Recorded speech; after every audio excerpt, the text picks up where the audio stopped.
go over there or go over here. You can go over there, right?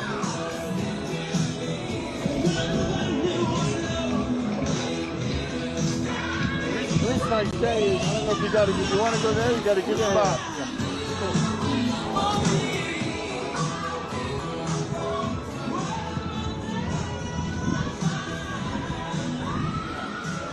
This right here. You okay with you? Now there's your over there. I'm good. Thanks. What's up, man? All right.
7 2060. That's all they have.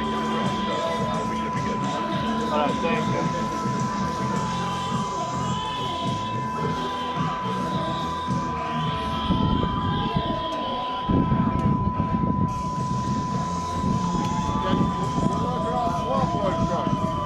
Okay. Satellite truck and swamp oil. That's why we weren't sure.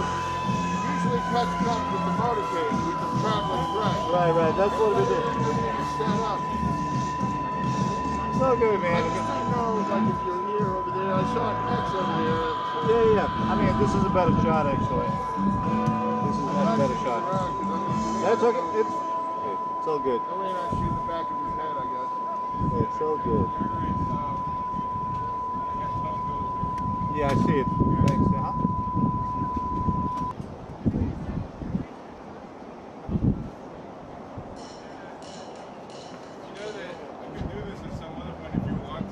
What's that? How you been? All right. Been a while. There's a swamp like truck. Swamp like KU truck. The truck with the Okay. Well, I'll look at that. years ago, I showed you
Hello, welcome to this Florida for Biden-Harris Coconut Creek, Florida early vote mobilization meeting.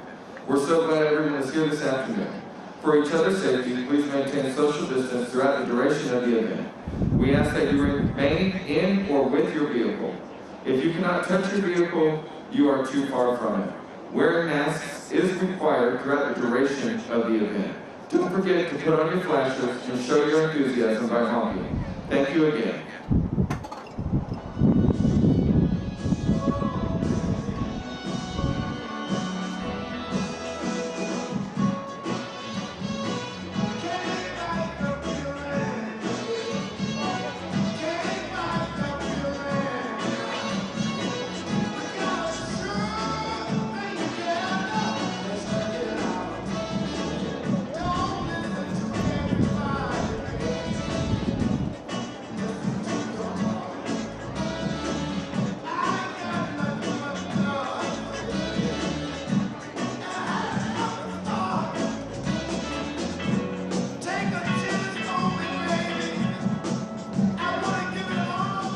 Please welcome Congressman Ted Deutsch.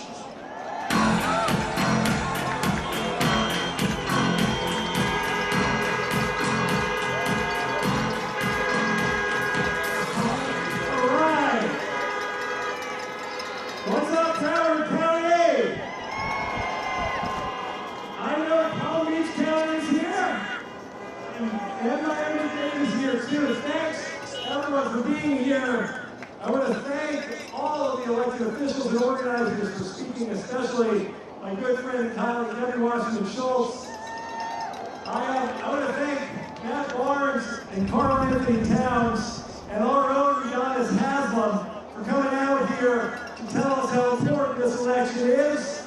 And I want to use this opportunity to thank Udonis Haslam and to congratulate him and our Miami Heat for the unbelievable season that they had at ACD.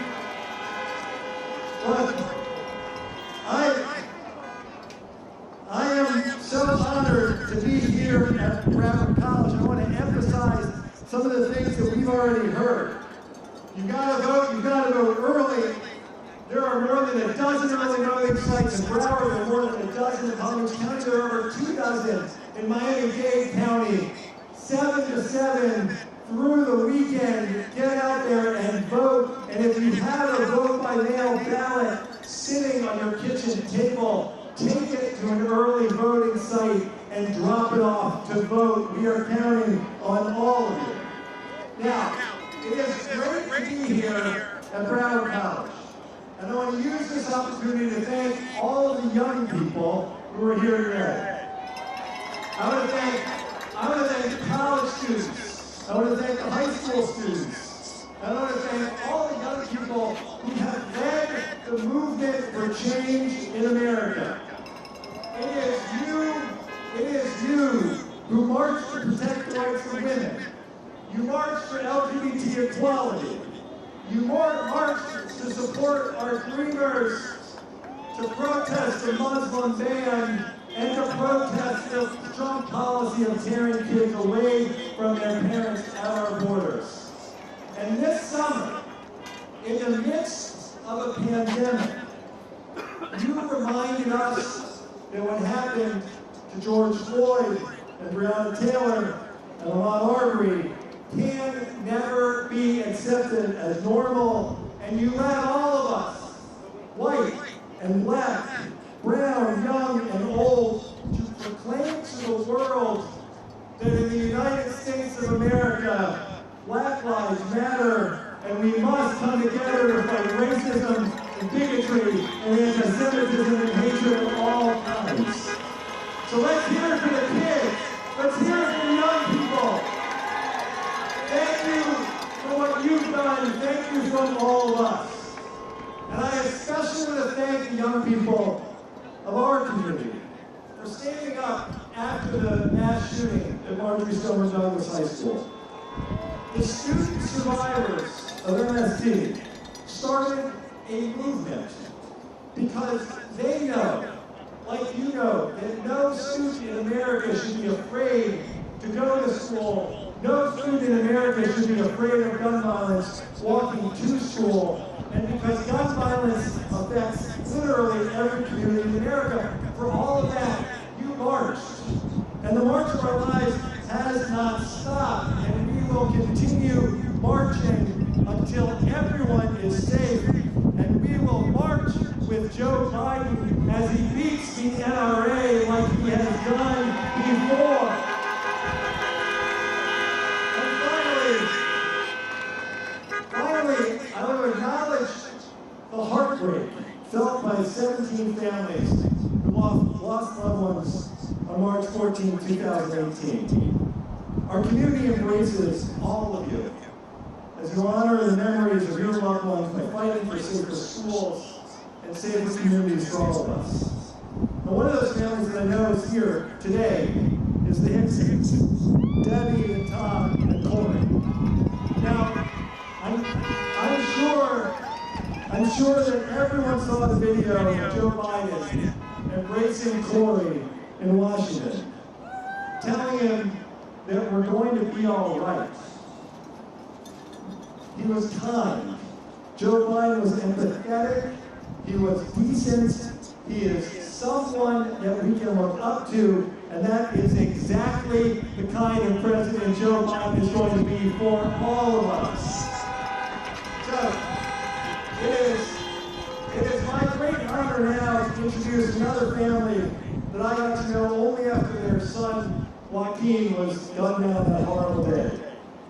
Manny and Patricia Oliver have inspired all of us with their courage and their conviction to make sure that Joaquin's voice continues to be heard in the fight for gun safety.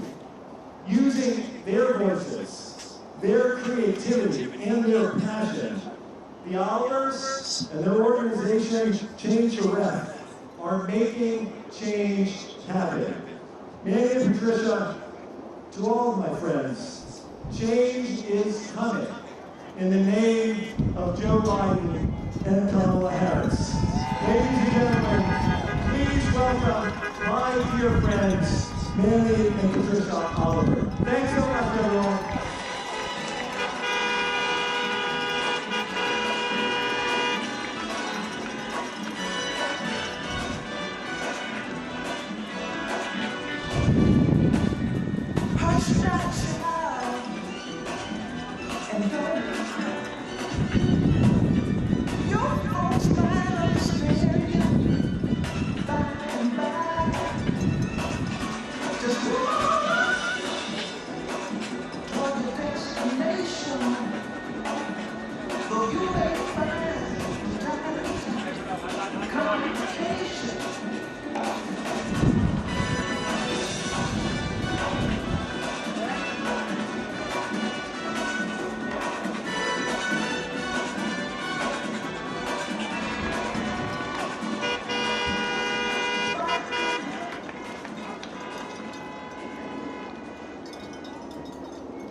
We are Manuel and Patricia Oliver, and more important than that, we are Joaquin Oliver's parents.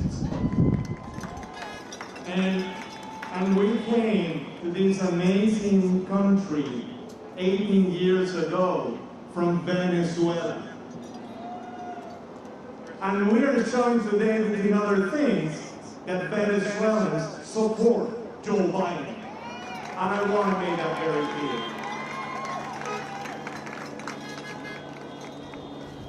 Our son was shot 4 times during the Portland shooting. That was under this administration. And the worst part is that since we lost Joaquin and the other 16 victims, more than 110,000 people have lost their lives because of gun violence in our country. We met Joe, and we started talking. And he told us to find purpose in life. And that was probably the best advice that I could get from a leader. Find a reason to get up every morning and do something to prevent this from happening again. Find purpose. Joaquin saw the purpose. And then we also use art as the way to communicate with people. I am an artist myself. And at one point when I needed to reflect those words that Joe told me about finding purpose, to share ideas with a man that also went to the same tragedy and sadness and level of feeling bad that we had, I came out with a painting that shows Joaquin Oliver next to Joe Biden, together, giving both of their parents the purpose to keep on moving in life.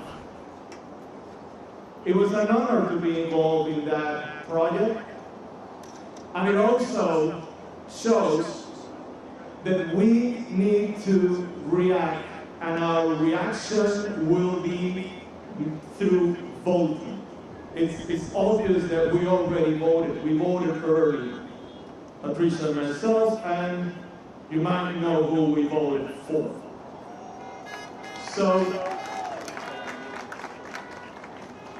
the invitation, because all of you here agree with us, the invitation is for all of us to talk to people that don't agree with us, that are outside of these campus, as soon as this event is over. We need them to vote, we need them to vote early, and we need them to vote for Joe Biden.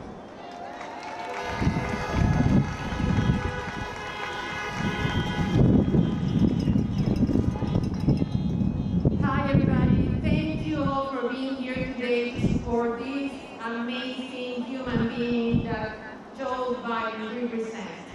He represents us, the ones with values, the ones with heart, the women, the men, the kids from anything, those kids that they need the best example to get a better tomorrow. We know exactly what's been going on in the last 4 years.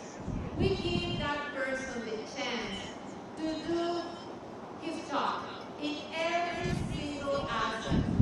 But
represent the future, represent your kids, the kids of our country.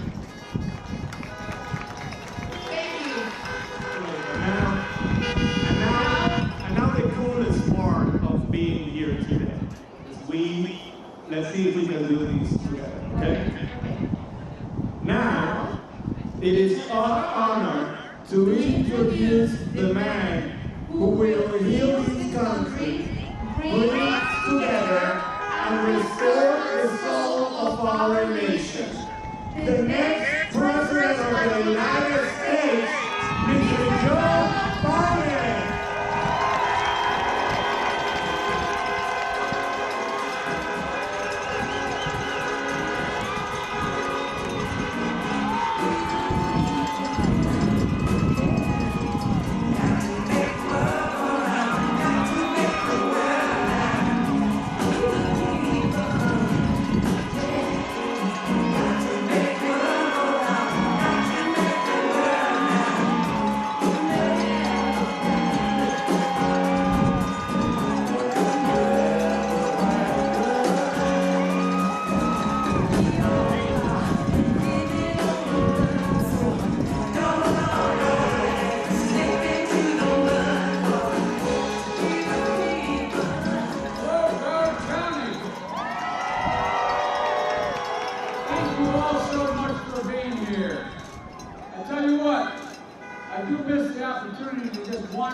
We decided a while ago that we were going to try to be responsible and not be, I won't get into it, but be responsible.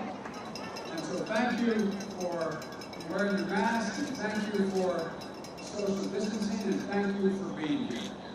Ladies and gentlemen, Manny and Patricia, I want to thank you so much for being here today, for sharing the memory of Joaquin.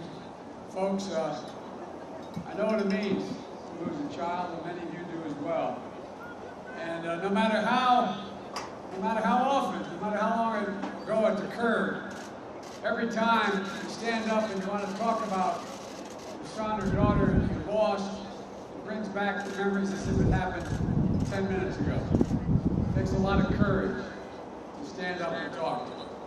And it's like that, you feel like you have a black hole ripped in the middle of your chest and you're being sucked into it. But you know, through your courage, the courage of the Parkland family, like my friend Corey Hickson and Mom Debbie, brother Tom, who's here today, and other students who led the march for our lives to take on the NRA and win. We're going to help us all turn tragedy into purpose. I want to thank you for your bravery, thank you for your resolve. I want to thank all the speakers that went ahead of me, including the NBA stars joining us today. You know, I tell you what, Miami Heat, you ever hear of the Miami Heat? I'm allowed to say nice things about Miami Heat, even though I come from Sixers country. I apologize for that. But I want to tell you, they made it to the finals, full of grit and toughness. And Carl Anthony Towns, Carl, he knows what it's like to deal with this coronavirus. Carl and his dad lost his mom and wife back in April. And a lot of these families didn't have to lose anybody. Matt Barnes, thank you very much for being here. As well as my friends, Congressman Ted Deutsch, thank you for the passports heading into your district. I appreciate it. And my friend Debbie Wasserman Schultz. We've got to send the vote back to the House of Representatives. We're going to increase the numbers in the House of Representatives. 5 days left, folks. Millions of Americans are already voting. Millions more are going to vote by the end of this week. And I believe when you use your power, the power to vote, you're going to change the course of this country for generations to come at home and abroad. This election is the most important one you've ever voted in. It was your first attempt. Ladies and gentlemen, the heart and soul of this country is at stake. Right here in Florida. It's up to you. You hold the key. If Florida goes blue, it's over. It's over. Look.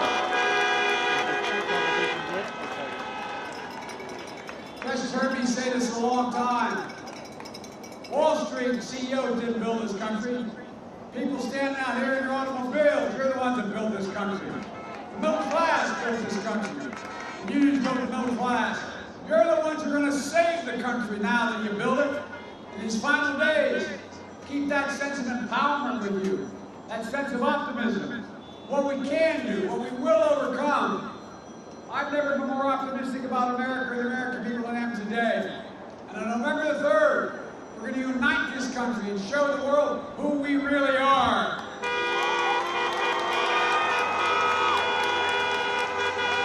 I know it's hard.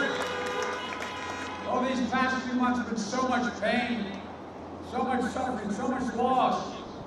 Over 225,000 dead Americans because of their negligence and the consequence of COVID. More than 16,000 here in Florida alone. As I said in April, Carl Anthony lost his mom. Millions of people out there are out of work, on the edge, can't see the light at the end of the tunnel, and Donald Trump has given up. Over the weekend, his White House chief of staff said, and I quote, "We're not going to control this pandemic." The debate last week with Donald Trump, he said, "We're rounding the corner, it's going away, we're learning how to live with it." No, he expects us to learn how to die with it. That's what I told him. He's doing nothing. We're learning to die with it. Donald Trump has waved the white flag, abandoned our families, and surrendered to the virus. But the American people don't give up. We don't give in. And we surely don't cower, and nor will I under any circumstances. President Trump's super spreader events, and he's spreading more virus around the country. And here in Florida today, he's spreading division and addition, division and discord. We need a president who's going to bring us together, not pull us apart. I'll put in place a plan to deal with this pandemic responsibly. We've already done it. To bring this country together around testing, tracing, and masking. It's estimated by the leading doctors in America, including Trump's own director of the CDC and Dr. Fauci. They called for a mask mandate last week. We just for masks. Over the next few months, we can save 100,000 projected deaths, 100,000 lives. We're expected to lose another 200,000 people between now and the end of this year if we do nothing. This is not a political statement. It's a patriotic duty, for God's sake. But still, Trump refused to listen to the science. And we shouldn't be politicizing the race for a vaccine either. We should be planning it safe and equitable and free distribution. Providing the funding for PPE, the mask, and everything we need to protect ourselves. Setting a national standard for schools and businesses to reopen. Bringing together Republicans and Democrats to deliver the economic relief that's already been passed in the House of Representatives. For working families, the unemployed, for schools, for businesses, allowing you to stay in your home but they don't have the money for rent, allowing you to stay in your home. 20 million people are on the cliff of losing their home for next month's mortgage payment. I've said it before, I'm not going to shut down the economy, I'm not going to shut down the country, but I'm going to shut down the virus. Look, when Barack and I left office, we left Donald Trump a strong economy, stronger than the one he handled. And just like everything else he inherited, he blew it. Now he's squandering that economy, like he squandered everything else. But we can build back better with an economy that begins to reward work, not wealth. We can do it without raising taxes on a single person making less than $400,000 a year. I promise you that, my word. But if you make $400,000 and above, you're going to start paying your fair share. Ladies and gentlemen, all we're going to ask, the wealthiest among us, and the major corporations, just begin to pay their fair share. 91 of the Fortune 500 companies pay zero in taxes after making billions of dollars. They have to pay a minimum tax. should a firefighter, an educator, why should a nurse pay a higher tax rate than a super wealthy? Why should you pay more taxes than Donald Trump pays?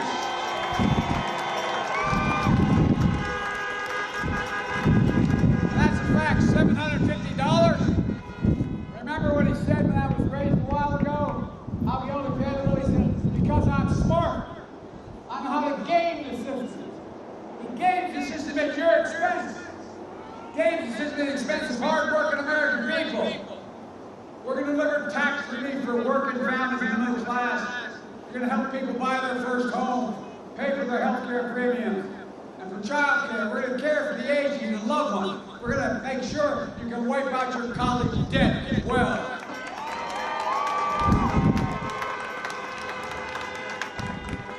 We give more help to racehorses than we do to college students. Look, Trump got this Supreme Court justice passed. And he did it for one reason, to try to destroy the Affordable Care Act again. Since he got in office, he's been trying to, and the Republicans have been trying to multiple times, try to get rid of the Affordable Care Act. If they get their way, this time, 100 million Americans will lose their protection for pre-existing conditions. If you have asthma, diabetes, any pre-existing condition, they can charge you so much you can't afford anything, including 8.4 million Floridians who have pre-existing conditions are now covered. Complications from COVID, heart scarring, lung scarring, heart disease, they're going to become pre-existing conditions. Allowing insurers to jack up your premiums, deny your coverage. And most people don't remember it, particularly the young people. Women will once again be able to be charged more for health care just because they're a woman. Donald Trump thinks health care is a privilege. I think it's a right of every American.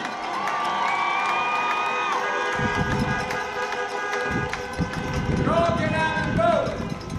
We'll not only restore Obamacare, we're going to strengthen it and build on it. The Biden plan is going to make sure if you have private insurance, you want to keep it, you can keep it. But if you also have an option under my plan, you have a Medicare-like option, a public option. We're going to increase subsidies, lower premiums and deductibles, out-of-pocket spending. We're going to reduce, and we are going to reduce prescription drug prices, the experts acknowledge, by 60%. Folks, we're going to make sure we keep preconditions and protections for people with those conditions. We're going to protect Social Security and Medicare.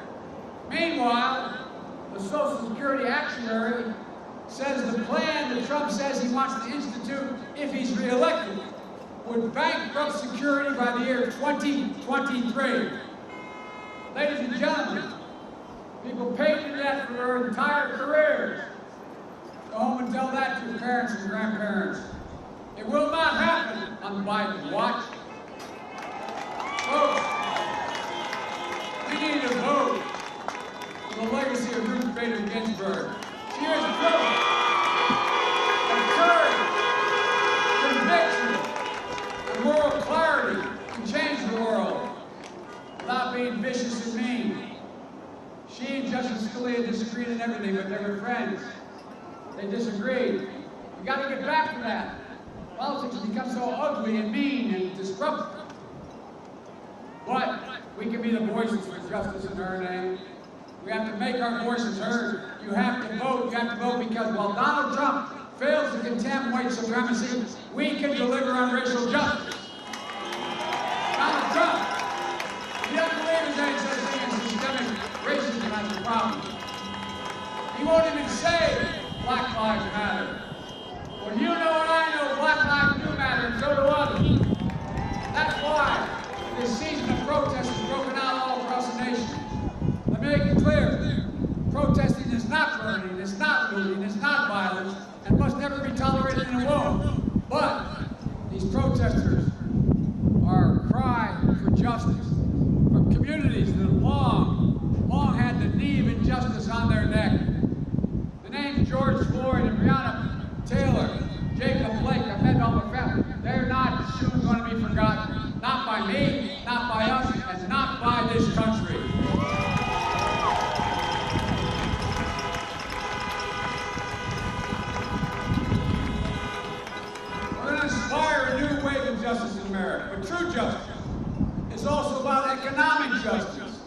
justice in education, housing, access to capital, good paying jobs. And by the way, it was long overdue time. The minimum wage in America is $15 an hour. By the way, my economic plan has been analyzed by the guys on Wall Street. You know what they say? They say my plan will create 18.6 million good paying jobs. 7 million more than he's going to be able to create if he got elected. And $1 trillion more in economic growth. What he's forgotten, when you all do better, everybody does better. Everybody does better. It's not a zero-sum game. It's about financial stability. And giving families of color a real shot. To own a home. To start a business. To send a child to college debt-free. So they can build the wealth. Pass on opportunity. Down through generations. That's how every white family that came from my background got it. They were able to get a house, build an equity, pass it on, and grow it. That's what we're going to do. We have to vote to ensure the full promise of this country. We have to vote for a new Cuba policy as well. This administration approach isn't working. Cuba's no closer to freedom and democracy today than it was 4 years ago. In fact, there are more political prisoners and secret police are as brutal as ever, and Russia, once again, is a major presence in Havana. So much for his policy. President Trump can't advance democracy and human rights for the Cuban people, for the Venezuelan people, for that matter, when he has embraced so many autocrats around the world. Started Vladimir Putin and Kim Jong-un of North Korea. Trump is the worst possible standard bearer for democracy in places like Cuba, Venezuela, North Korea. For my entire career, I stood for democracy and human rights, for freedom of the press, assembly, freedom of religion, and against dictators, whether they're left or right. Vote. It's unconscionable that the Trump administration says it cares so much are deporting hundreds of Cubans and Venezuelans back to their dictatorships. Trump loves to talk, but he doesn't care about Cuban and Venezuelan people. He won't even grant temporary protective status for Venezuelans fleeing the oppressive regime of Maduro, who I met with, and he's a thug. Folks, I will, but we have to vote. And finally, we have to vote to meet the challenge of the climate crisis. This guy doesn't understand much of anything. We've all seen the impact, or the most. Devastating hurricanes that lay waste to whole communities. Economic toll is astounding. It grows every year. The human toll is worse. Lost lives, lost homes, small businesses shattered. First responders put at risk. When you talk about global warming, Donald Trump thinks hoax. Well, then he says you should, by the way, you know, this is the guy who is the stable genius. Remember, this is the guy that said our problem with the Revolutionary War, we didn't have enough airports. God's truth. There's also the guy who talked about how many bad hurricanes are coming across the warm waters of the Atlantic from Africa. He said maybe we should nuke them. And also, by the way, you know, windmills cause cancer, according to him. Look, what's this guy talking about? We know we've got to do something about it. Combating climate change means jobs. We can unleash the American ingenuity and manufacturing to build a stronger, more climate-resistant nation, creating millions of new, high-paying jobs. We can change the path we're on. But we've got to act now. This country can't afford to wait 4 more years of Donald Trump's denial. Who thinks the only responsible to the people who voted for him. I don't see the presidency that way. I don't see the presidency that way. 2008, 2012, Florida placed their trust in me and Barack. And each day we're in office, we worked as hard for you and the entire country as we did, not red states, blue states. It was always the United States of America.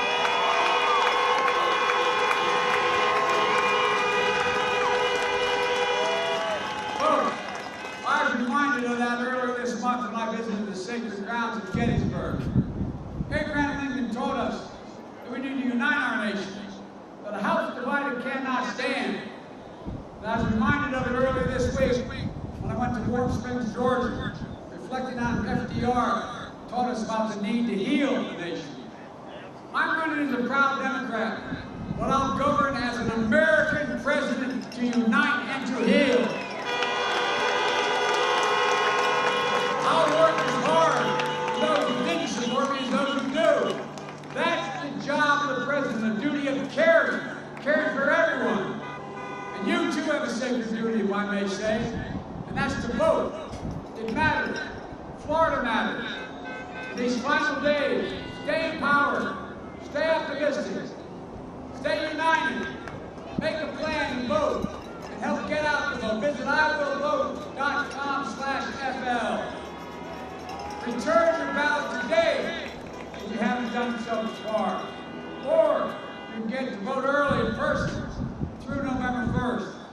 But you've got to get out and vote. And make sure everyone you know votes as well. Folks, there's nothing we cannot do. From beating the NRA to restoring rationality in the climate. I'll never forget what President Kennedy said when he promised to send us to the moon in a speech. He said, we're doing it because we refuse to postpone. That's what Americans do. We refuse to postpone what is needed. I refuse to postpone the work America must do now. There's nothing, this is not hyperbole, there's nothing beyond the capacity of the United States of America. There's no limit to America's future. We're the only country, every crisis we've inherited, we can come out of it stronger than we went in it. Because this is the United States of America. And the only thing that can tear us apart is America itself. A president like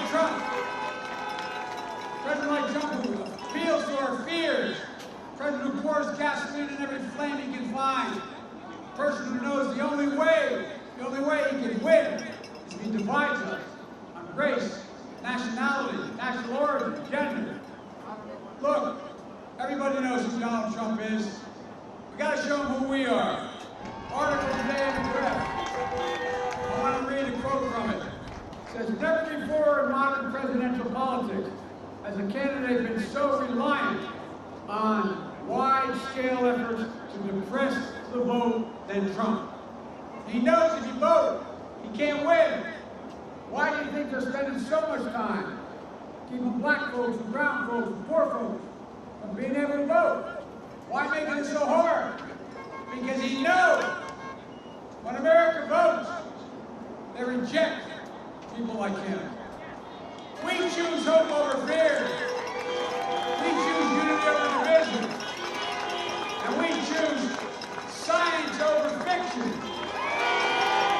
And yes, we choose truth over lies.